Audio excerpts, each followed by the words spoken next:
जय हिंद बच्चों, आइए हम आज ऑर्डर और मोलिकुलरिटी में अंतर देखते हैं। तो सबसे पहला तो देखिए अंतर आप डेफिनेशन में बता सकते हैं। ऑर्डर क्या होता है? रेट लॉ एक्सप्रेशन में जो कंसंट्रेशन का जो पावर होता है सबको जोड़ देंगे तो ऑर्डर आ जाएगा, ठीक है ना। जैसे कि रेट बराबर के, ए का पावर 1 बी का पावर 2 है, तो ये 2 + 1 क्या हो जाएगा? ऑर्डर, यानी कि थर्ड ऑर्डर हो जाएगा। जो भी पावर दिया रहेगा आप उसको जोड़ देंगे।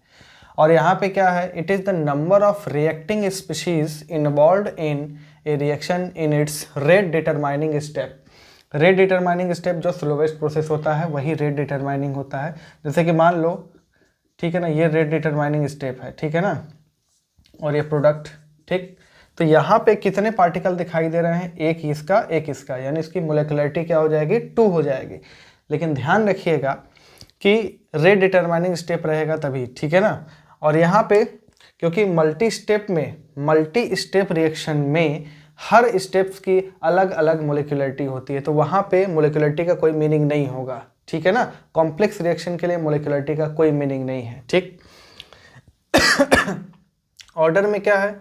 It is determined only experimentally. Without experiment के हम जस्ट रिएक्शन को देख करके ऑर्डर को नहीं बता सकते हैं। क्लियर है ना? ये जो पावर 1 या पावर 2 आ रहा है, ये रिएक्शन को देख के हम नहीं बता सकते हैं। क्लियर? लेकिन molecularity is determined theoretically, that is by just looking the reaction. हम क्या कर रहे हैं? रेट डिटरमाइनिंग स्टेप है, ठीक है ना, उसमें हम लोग देख रहे हैं कि कितने मॉलिक्यूल्स हैं, कितने पार्टिकल्स हैं रिएक्टेंट के साथ जो इन्वॉल्व हैं, 2 हैं 3 हैं, ठीक है ना। हालांकि 3 से ज़्यादा मोलिकुलरिटी जो है वो बहुत रेयर है, क्योंकि इफेक्टिव कोलिजन वहाँ पे नहीं होता है। क्लियर है? तो जो भी है रिएक्शन को देख कर तो हम बता सकते हैं, ठीक।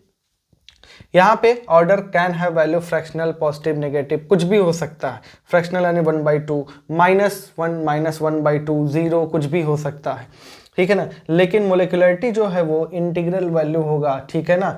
इंटीग्रल वैल्यू में 1 2 3 4 ऐसे करके, ठीक है ना।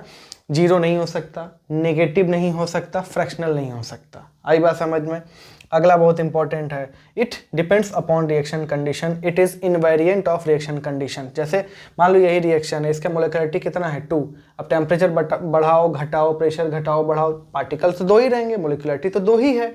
लेकिन कोई रिएक्शन कम टेम्परेचर पे हो सकता है 0 ऑर्डर हो, और ज़्यादा टेम्परेचर पे या ज़्यादा प्रेशर पे वो क्या हो जाए? फर्स्ट ऑर्डर हो जाए, सेकेंड ऑर्डर हो जाए। तो रिएक्शन कंडीशन अगर हम चेंज कर देंगे तो ऑर्डर भी चेंज हो सकता है। तो दिस इज ऑल अबाउट, ठीक है ना। तो ये है डिफरेंस, इसको आप नोट कर लीजिए। अब मिलेंगे अगले क्लास में, तब तक के लिए जय हिंद।